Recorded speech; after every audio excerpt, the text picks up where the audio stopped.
Estamos conversando con el doctor Humberto Abanto, él es abogado. Humberto, nuevamente, buenos días, te damos la bienvenida acá Gracias, a Pancho. Betel Radio. Y como conversábamos un poco antes en el cafetín, ¿no? Tú sospechabas que probablemente iban a condenar a Ollanthumala y a su esposa, pero lo decías con cierta reticencia, tal vez con cierta incomodidad, porque avisorabas que eso podría significar un hito negativo para el país. Sí, claro. A ver, yo no simpatizo con Ollanthumala. Siempre simpatizo mucho menos, además, con la señora Heredia. Es importante saber distinguir la emoción de la razón a la hora de ver la ley, ¿no? Así es. Entonces, pero considero que la señora Heredia, ambos, no hay excusa para los dos, promovieron el odio en el país.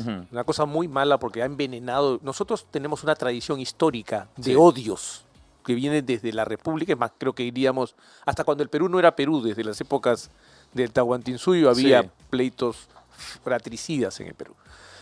Ella, en este caso lo que yo veo es que es probable que condenen a Ollanthumala y a Nadine Heredia, y sería atroz, porque yo no he visto que se pueda probar el origen ilícito del dinero.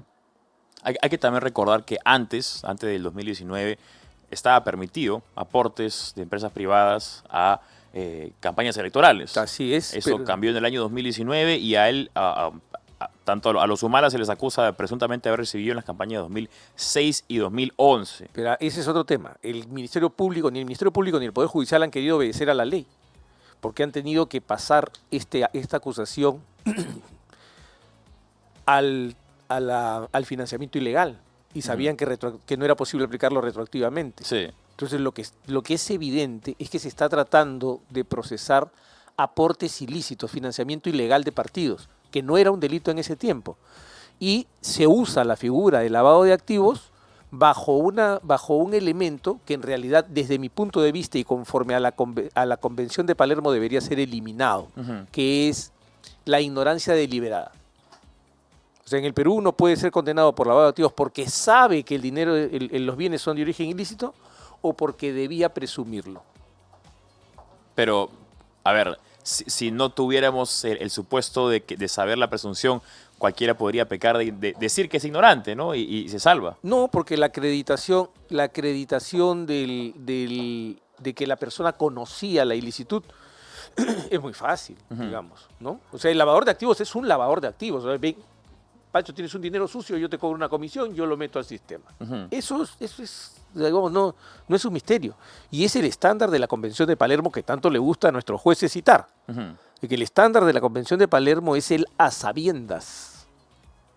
No porque yo deduzca, porque yo suponga, porque eso es muy laxo. Probar que alguien incurrió en una ignorancia deliberada es muy laxo. Pero más aún en el caso, por ejemplo, del aporte de Odebrecht. En el caso de Odebrecht, el escándalo de Odebrecht recién se desata en el año 2016. ¿Y el 2011? 2011-2006, digamos que Odebrecht probablemente ya estaba incurriendo en asuntos ilegales, pero todavía no era mundialmente conocido como una empresa ilegal. Entonces tenemos una sospecha retrospectiva, ¿no? Y eso no puede ser. O sea, yo no puedo juzgar hoy. Es como la gente que juzga, por ejemplo, a Churchill por la guerra de los Claro, y decía que era o un a racista, Washington por haber tenido o a esclavos. Jefferson por haber tenido esclavos. Sí. Y eran las cosas de su tiempo. El 2011, ¿quién suponía que Odebrecht estaba en un esquema de corrupción? Nadie, ¿no? El 2014, si mal no recuerdo, no sé si es entre el 2011 y el 2014, Odebrecht financia la publicación de la memoria del presidente del Poder Judicial. El Poder Judicial le va a decir a Ollanthumala que tenía que presumir que Odebrecht cometió un delito. Y entonces viene gente que dice tonterías. O sea, confunden indicios con pruebas. Sí. Entonces dice, no, es que exorbitancia y clandestinidad, que es una cosa que se señala mucho como un indicador de lavado de activos. Eso es un disparate. ¿Qué es exorbitante? Exorbitante es una opinión. $1 millón para nosotros es una suma exorbitante. Sí. Para Elon Musk es nada. Es un sencillo, una propina. Claro. Ahora, dos puntos más, ¿no? En primer lugar, también se le acusa presuntamente de haber recibido aportes de campaña de Hugo Chávez, del gobierno de Hugo Chávez, que en ese entonces gobernaba Venezuela. Tú me decías que no se puede probar que el origen viene del gobierno venezolano, porque Pero es que eso sí está prohibido. tenemos un problema probatorio serio. O sea, tendría un origen ilícito por una razón sencilla. ¿De dónde saca dinero un Estado para financiar la campaña política de otro candidato en otro país? O sea, es sencillo. Pero Eso sería indistintamente ilícito. del origen, sí hay una prohibición de que un Estado apoye la campaña de otro país. No debe. Es una interferencia en la política, viola el principio de no Claro. intervención. Pero el punto es que estamos señalando una posibilidad imposible de probar. El dinero vino en valijas diplomáticas. Santo Dios. ¿Quién abrió la valija? Hmm. No, es que hay un testigo y un colaborador eficaz que dice eso. Parece respetable su versión, ¿no? Pero es eso. Dicho ¿Qué nomás. corrobora el dicho? No, el movimiento económico que se dio después y que dice que cómo enlazamos Ujú. esto con el movimiento económico. No, es que no había ningún otro movimiento económico. ¿Han descartado eso? ¿Cómo sabemos que no es dinero de otra persona? Lo que se movió en las cuentas estas que se dice que se le pagaba a la señora por los artículos que no hacía, por los Ujú. informes que no hacía. Es complicado. Ahora, si bien en el 2006, que Ollanta no sale elegido, y 2011, que sí sale elegido, estaba permitido que empresas privadas aportaran a campañas, él salió elegido en el 2011 y luego hubo algún beneficio de parte de la empresa Odebrecht con contratos del gobierno, del Ya, Estado. pero no existe la figura del cohecho futuro. Para que me cohechen, yo tengo que ser funcionario. Y al momento que le hicieron el aporte, él no era funcionario. Ujú. Y esa es una de las teorías o una de las acusaciones que se le hace a Ollantumala, la Sí. presunción de que había el No, cohecho pero es el futuro. comentario periodístico, ¿no? O sea, se ha tratado de vincular eso con gasoducto, Sí. etcétera. Yo tengo claro para mí que en gasoducto pasaron cosas muy extrañas. Sí. ¿Ok? Se descalificó el día que tenía que presentar su postura el competidor. A las 9 de la mañana, a las 8:30 le llega una carta diciendo que tú ya no compites. Una decisión que se tomó el viernes en la tarde de consultar a 2 estudios jurídicos, ¿no? Que contestaron el sábado sin mesa de partes y Ujú. sin sello de recepción, entregaron el informe, se hizo un informe el domingo por la tarde y a las 8:30 de la mañana había una carta diciéndole, siempre tú estás afuera. Ujú. Pero eso no es, digamos, hay una distancia muy grande. En el medio Odebrecht tenía una serie de trabajos en el Perú y agrego algo, ¿no? Podemos decir muchas cosas de Odebrecht, Ujú. pero no creo que es difícil cuestionar su competencia en ingeniería, ¿no? Ujú. Entonces, era la más grande constructora en el Perú, que inclusive había dejado de construir. Había pasado al negocio financiero. Su negocio eran las concesiones Ujú. y las construcciones se le entregaba a empresas peruanas porque su verdadero negocio era el tema financiero. Ellos tomaban dinero a 2.5 de Bradesco y lo colocaban a 22% en el Perú, en una concesión. Entonces la ganancia estaba ahí. Ujú. Pero difícil conectar y difícil decir que el funcionario fue cohechado y establecer el establecimiento de la condición de la señora Heredia como funcionario de hecho me ha parecido discutible, seriamente discutible. Ahora, si bien estaba permitido, como mencionaba, el aporte de empresas privadas en aquel entonces, ¿hubo alguna irregularidad en cuanto a la contabilidad de la campaña? Ya puede ser que la haya habido, pero quiero que seamos claros. Si hubiera en todo caso una irregularidad, por ejemplo, ¿no? Vamos a suponer, Odebrecht le da 100 y solamente se cuenta 50 porque el otro 50 Ya. pasa para gasto personal, por así Sería decirlo. fraude en la administración de personas jurídicas. Ujú. Prescrito. Prescribe a los 4 años. O sea, Ya. 4 más 2, 6. A los 6 años estaría prescrito. Eso ocurrió en el 2011, Sí. el 2017 se acabó. Ujú. Lo que ocurre es que sí, es peligroso porque va a marcar una tendencia peligrosa de establecer que los aportes, que las infracciones electorales son delito de lavado de activos. Ujú. Eso es grave, o sea, porque nadie está viendo dos cosas importantes. La primera, en el lavado de activos yo requiero saber o tener ignorancia deliberada. Eso es uno. Pero dos, mi propósito es ocultar el origen de esos fondos. Hay ahí una circularidad que la Corte Suprema usualmente soslaya. O lo reconoce como diciendo, no, pero ese es un tema criminológico. El hecho es que aquí cualquier acto se pena. Sí, se pena si tiene la tendencia a ocultar los bienes para que no sean identificados y obviamente el delincuente aproveche los fondos. ¿Cómo aprovechó los fondos Odebrecht en este asunto? Presuntamente fue para beneficio luego que Humala fuera elegido. Eso es cohecho. Vuelvo a decir, en lavado. ¿Cómo aprovechó los recursos? El lavado es, yo tengo una industria ilegal, entrego el dinero, lo intercalan, lo escalonan, lo meten al sistema financiero y luego me regresan el dinero con una comisión. Claro. Pero yo voy a disfrutar del dinero. ¿Cómo volvió a disfrutar el dinero, Odebrecht? Entonces, ¿cuál es, digamos, desde tu pericia legal, qué cosa avisoras que sea la sentencia el día de hoy o eventualmente cuando termine la lectura? Bueno, yo miro con preocupación que hay la posibilidad de que condenen a Ollantumala. Y en caso fuera condenado, ¿cómo podría esto afectar como un hito de jurisprudencia, digamos, al resto de presidentes o de políticos que también tienen una persecución política o juicios políticos en su contra por semejantes razones? Bueno, va a afectar, porque puede generar un efecto dominó. Porque si Ollantumala puede ser condenado por eso, Pedro Pablo Kuczynski puede ser condenado por eso, Keiko Fujimori podría ser condenada por eso y es realmente descabellado. ¿No? O sea, yo insisto, cuidado, los odios no nos pueden llevar a celebrar el atropello de los derechos de una persona. Sí. O sea, el señor Humala tiene muchas razones para condenarlo políticamente, pero yo no encuentro una razón, en este caso, para que lo condenen penalmente. Lo lamento. No me cae bien. Claro, ¿no? Pero hay que saber diferenciar justamente. Creo que ustedes me han oído en más de una ocasión defender a personas con las que yo no pienso. Lo he hecho con Vladimir Cerrón, quien siento que ha sido también víctima y es víctima de una persecución penal arbitraria. ¿Por todos sus casos? Sí, sí. Porque el señor todavía tiene una prisión preventiva en su contra, por eso es que el señor todavía tendría que ser revocada, porque la razón por la que le pusieron la prisión preventiva, y está en la resolución, es porque él se ha sustraído de la acción de la justicia, lo que demuestra su peligro de fuga, que es patente, ni siquiera hay peligro, había fuga propiamente dicha. Bueno, no había fuga, o sea, había una persecución arbitraria. Lo mismo ha pasado con Keiko Fujimori, yo no pienso como Keiko Fujimori, pero ha ocurrido. Cuando don Alberto Fujimori se le pretendía hacer morir en un penal, yo también levanté la voz y lo voy a hacer con el señor Humala. Sí. Los derechos no son, no están sujetos a la simpatía que le tengamos o a la antipatía que le tengamos a la gente.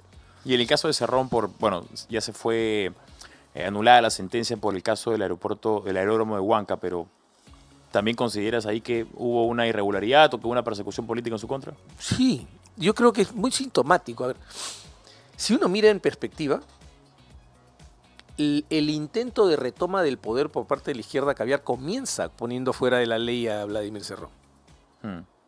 Después sigue con un intento de ajustarle más las clavijas a Keiko Fujimori y prosigue en dirección a tratar de traerse abajo a la señora Boluarte y provocar unas elecciones adelantadas que felizmente no se dieron. Sobre Dina Boluarte, justamente también te quería mencionar porque estaba leyendo que si bien difícilmente vamos a poder ver una vacancia, en la Comisión de Fiscalización se busca suspender a Dina Boluarte por el motivo de la propuesta es la Comisión de Fiscalización del Congreso ha propuesto suspender a la presidenta Dina Boluarte por haberse sometido a una intervención quirúrgica sin comunicar su ausencia ni delegar funciones, lo que podría constituir una infracción constitucional. ¿Ves esto con esperanzas de que prospere? No, es un disparate que se le ha ocurrido a un congresista y a sus asesores. Vamos a ver qué pasa hoy día en la comisión. Se va a debatir recién, o sea, propone el informe que se suspenda, pero las causales de suspensión en la Constitución son taxativas. El presidente se suspende por incapacidad temporal, es decir, por estar enfermo, ¿no? Por incapacidad física temporal. O se le suspende por estar sometido a juicio. El presidente de la República durante su mandato solo puede ser sometido a juicio por traición a la patria. Cualquiera de los dos supuestos no se ha dado en este caso. ¿Cómo podemos suspenderla? Porque se le ocurre al señor Burgos. O sea, lo que tenemos que parar es este delirio de buscar el titular. O sea, esto no busca otra cosa que hacer que lo inviten al señor Burgos a la televisión y a las radios a hablar. Claro. Para que lea ahí, por qué sí. Y además, porque... una estrategia electoral, ¿no? Se le va a ver como el que atacó a Dina Boluarte. Dina Boluarte se ha convertido pues en el blanco favorito de todo el que quiere hacer campaña política. ¿No? se ha convertido en el punto del salón. Todo el mundo le quiere dar un manazo, todo el mundo quiere... Oigan, encárguense de decirnos qué van a hacer. Encárguense de decirnos qué piensan, qué proponen, cómo van a resolver los problemas. Tenemos problemas con la criminalidad, tenemos problemas con la economía. La deuda pública sigue escalando. El déficit fiscal sigue escalando. Esas son bombas de tiempo que tenemos y que el Perú las va a pagar tarde o temprano. Tenemos problemas con la justicia. O sea, tenemos un serio problema. La reforma de la justicia es un tema urgente. Eso es lo que también he visto que has mencionado de manera bastante frontal en tus redes sociales. ¿Cuál es esa reforma del sistema de justicia que se tiene que hacer? Porque estamos hablando de Poder Judicial, Fiscalía, desde también la propia policía, el INPE. Son diferentes organismos que engloban, digamos, este sistema judicial fallido por muchos, porque vemos que la criminalidad aumenta, los presos salen de las cárceles, la Fiscalía suelta personas, la policía no puede... En fin, se echan la culpa entre sí, pero... Creo que coincidimos todos en que podríamos tener un mejor sistema de justicia. ¿Cuáles son las mejoras que No se pueden podríamos hacer? tener un mejor sistema de justicia, debemos tener un sistema de justicia. Lo que no hay en el Perú es un sistema de justicia. ¿Qué tenemos entonces? Tenemos una simulación. Aquí yo recuerdo mucho hay una frase de desengaño total de Piero al final en una carta del antepasado tuyo, Nicolás. Es una carta de 1914, si mal no recuerdo, en la que dice: hombres, instituciones, todo ha sido falsificado en el Perú, no son verdad aquí. Aquí se aplica perfectamente para el tema de la justicia. Es decir, la justicia peruana, el sistema de justicia peruano está intoxicado de política. Y tienes que desintoxicarlo. Entonces, ¿qué propongo yo? Una reforma que tenga 3 pasos muy rápidos. En 40 días podemos tener el inicio de la reforma, lo he dicho más de una vez. ¿Cómo serían esos pasos? Necesitamos que la Presidenta de la República le pida al ministro de Economía dinero para que en el Poder Judicial se vuelvan permanentes los puestos transitorios en la Corte Suprema. Se convoque a un concurso ante la Junta Nacional de Justicia y el número de jueces supremos pase de 20 a 40. En este momento la Corte Suprema trabaja con 45 jueces supremos, solo 18 son titulares. Entonces, si hay esa necesidad, necesitamos más jueces supremos. Y en el Ministerio Público hay que pasar a 9. Tenemos 4 fiscales supremos. Las necesidades del país marcan más o menos 9. Deberían elegirse 5 nuevos fiscales supremos. Elegidos estos, que lo puede hacer con rapidez la Junta Nacional de Justicia, debe aprobarse una disposición transitoria en la Constitución que establezca la ratificación excepcional de todos los magistrados, jueces y fiscales, que pasen por una evaluación con la nueva Junta Nacional de Justicia. ¿Pero no están acaso ellos en constante evaluación de la Junta Nacional de Justicia? No, porque la evaluación es cada 7 años. Necesitamos una evaluación, o sea, si vamos a reformar, tenemos que reformar. Miren, ha pasado una cosa interesante, ¿no? O sea, Patricia Benavides fue suspendida 4 meses o una cosa así, fue sancionada por haber movido a un fiscal y ha sido destituida por mover a la señora Besabe Revilla. Si uno mira, cuando nombran al fiscal Zapata, se habla de una sobrecarga procesal. Y cuando la señora Benavides saca al señor Zapata, ¿qué es lo que pasa? El informe de evaluación de rendimiento establece que no habían avanzado. O sea, todo tipo que se postula a juez o a fiscal sabe, porque se lo dice la Junta Nacional de Justicia en la entrevista, se lo dice cualquier miembro de la Junta o antes del Consejo Nacional de la Magistratura, ¿qué va a hacer usted con la carga procesal? Ah, no se preocupe, yo tengo un gran plan de descarga, y al día siguiente que se pone la medalla uno le dice, oiga, ¿y los expedientes? Tengo mucha carga, tiene que esperar. Claro. Entonces, eso tiene que terminar. Hay que agregar criterios de eficiencia que tienen que ser 2 cosas. Pero esta evaluación constante que sugieres, ¿no le daría demasiado poder a la Junta? Ya lo tiene. La Constitución se lo ha dado. Lo que pasa es que si no cambiamos, las instituciones se forman por hombres. Los hombres no están funcionando. Y tenemos que cambiar los criterios. Los jueces se niegan a cerrar casos. Los fiscales se niegan a cerrar casos. Pero luego le dicen a uno que están sobrecargados. Persiguen y persiguen a la gente inútilmente y nadie lleva la cuenta de que eso cuesta. Claro. Entonces, en vez de estar persiguiendo a Ollantumala, deberían estar persiguiendo a los traficantes de oro ilegal. Pero a los auténticos ilegales, no a los informales, como los están persiguiendo, como los extorsionan en Puno, los extorsionan en Patás, los extorsionan en Nazca, porque así funciona. Sí. O sea, no nos engañemos. Sobre la criminalidad también vi uno de tus últimos tweets, un video bastante frontal también, donde haces una declaración, no sé si me parece la más acertada, pero dices que la criminalidad actualmente es tanto o hasta incluso más peligrosa que el terrorismo. No, lo que yo he dicho es que tenemos que recordar las lecciones que aprendimos en la lucha contra Sendero Luminoso. A mis amigos que insisten en que hay que hacer leyes draconianas, que hay que cortarle los brazos, que hay que cortarle la mano como en el Islam, a los ladrones hay que cortarle la mano. ¿No? Entonces, no. Y lo conversaba justo con Camila ahora en el cafecito. En el café. ¿Cuántos muertos hubo para capturar a Ismael Guzmán y a su cúpula asesina? ¿Cuántos muertos hubo? ¿Tú recuerdas? No recuerdo la cifra. Ninguno. ¿Cuántos heridos hubo? Ninguno. Para la captura misma, dices. Para la captura misma. Claro, no fue un tema de inteligencia, ¿no? ¿Cuántos disparos se dieron? ¿Cuántas puertas se rompieron? ¿Cuántos vidrios se rompieron? Ninguno. O sea, la lucha contra el crimen no tiene ninguna relación directa con la violencia, la violencia desaforada del Estado y con la pérdida de los derechos de las personas. Tiene ninguna relación. Y nos lo demostraron Benedicto Jiménez Vaca y Marco Miyashiro Arashiro.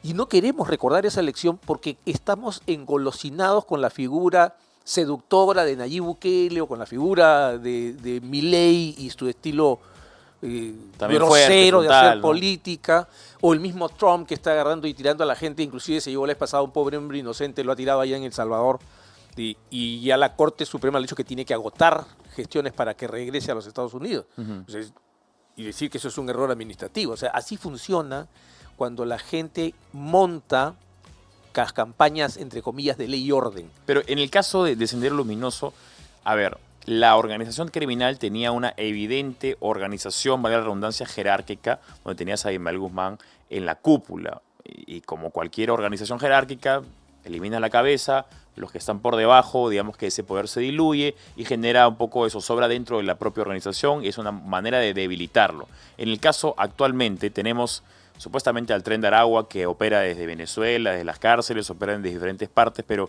hay otras organizaciones criminales que están acá, entonces no estamos hablando de una cúpula verdaderamente, y aparte de eso tenemos a los criminales peruanos que ante la evidencia de que la policía o que el propio gobierno no es efectivo a la hora de capturar criminales, lo ven como una oportunidad laboral, como un buen ambiente laboral, digamos, como para poder delinquir sin que suceda algo. Entonces, no estamos hablando de eliminas a una persona o capturas a una persona y de pronto todo cae por dominó.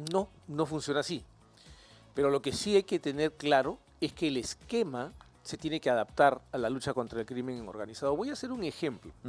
Y te voy a dar un dato que ha pasado escondido. 2016. Al señor Carlos Basombrío y a su viceministro Rubén Vargas se les ocurrió la brillante idea de denunciar la existencia de un escuadrón de la muerte en el Perú. ¿No?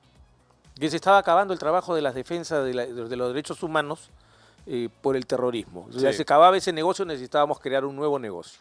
Esa es la verdad. ¿A quiénes acusaron? A la Dijimín, a miembros de la Dijimín, a miembros de la Divinco, la División de Investigación del Crimen Organizado, y a la SWAT, a la Subunidad de Acciones Tácticas.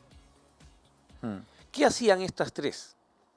Hacían operativos de inteligencia primero y operativos policiales porque conseguían el dato por informantes de que se iba a dar un golpe en tal lugar y ellos ya estaban preparados y se enfrentaban a los delincuentes. Y se enfrentaban realmente. John Ataukuri, por ejemplo, es uno de los policías, un suboficial que fue herido de bala y perdió su carrera porque quedó inhabilitado físicamente. Perdió su carrera un muchacho joven. Está acusado de ser parte del Escuadrón de la Muerte.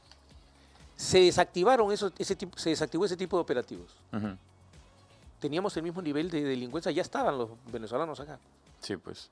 ¿Teníamos el mismo tipo de delincuencia? No, tenemos un problema de que hemos desactivado las políticas de seguridad con inteligencia en el país. Y eso tiene responsables, insisto. Uno de los responsables son Carlos Basombrío y Rubén Vargas. Crearon un escuadrón de la muerte. Escucha esto, Pancho, porque es muy importante no perderlo en la memoria.